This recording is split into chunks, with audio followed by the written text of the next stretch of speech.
आ जाओ चलो, रेशियो का सवाल तुम्हारे सामने, सिक्कों वाला सवाल, एक बहुत ही मेरे भाई यहाँ पर फेमस क्वेश्चन। आ जाओ पढ़ो क्या कहा गया। बोला गया एक बैग के अंदर में मेरे भाई यहाँ पर 1, 2 और 3 के अनुपात में 10 रुपए के, 5 रुपए के, 2 रुपए के सिक्के हैं। कुल धनराशि हमारी इतनी है, तो प्रत्येक प्रकार के में सिक्कों की जो संख्या होगी वो हमारे सामने क्या होगा।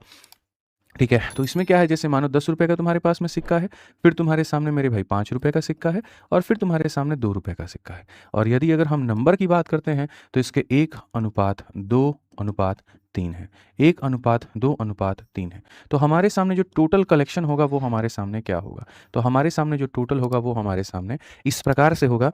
आप यहाँ पर देखिए, ठीक है, यहाँ पर सोचिए 10 रुपए का एक सिक्का कितना ही रुपए बनाएगा, 10 रुपए बनाएगा। 5 रुपए के 2 सिक्का कितना बनाएगा, 10 रुपए बनाएगा। 2 रुपए के 3 सिक्के कितना बनाएगा, 6 रुपए बनाएगा। कितना हो जाएगा मेरे भाई, 26 रुपए। कितना हो जाएगा, 26 रुपए। कि सर यहाँ पर ये जो 26 रुपए है ना, सर ये 26 ही हमारा, एक काम करोगे सर, ये 26 ही हमारे सामने 390 के बराबर है।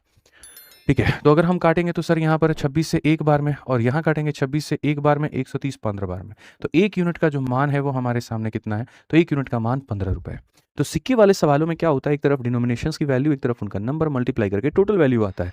इतने का मान 390, तो एक का मान कितना हो जाएगा, 15, और एक का मान 15 हो जाएगा, तो number of coins in each kind. ठीक है, एक का मान तुम्हारे सामने, एक का मान 15, तो यहाँ पर इसका मान हो जाएगा 15, यहाँ इसका मान हो जाएगा 30, और यहाँ इसका मान हो जाएगा 45। तो 15, 30, 45 कौन सा ऑप्शन है, तो ऑप्शन नंबर जो बी होगा, बी फॉर सरकारी बाबू इज द करेक्ट आंसर।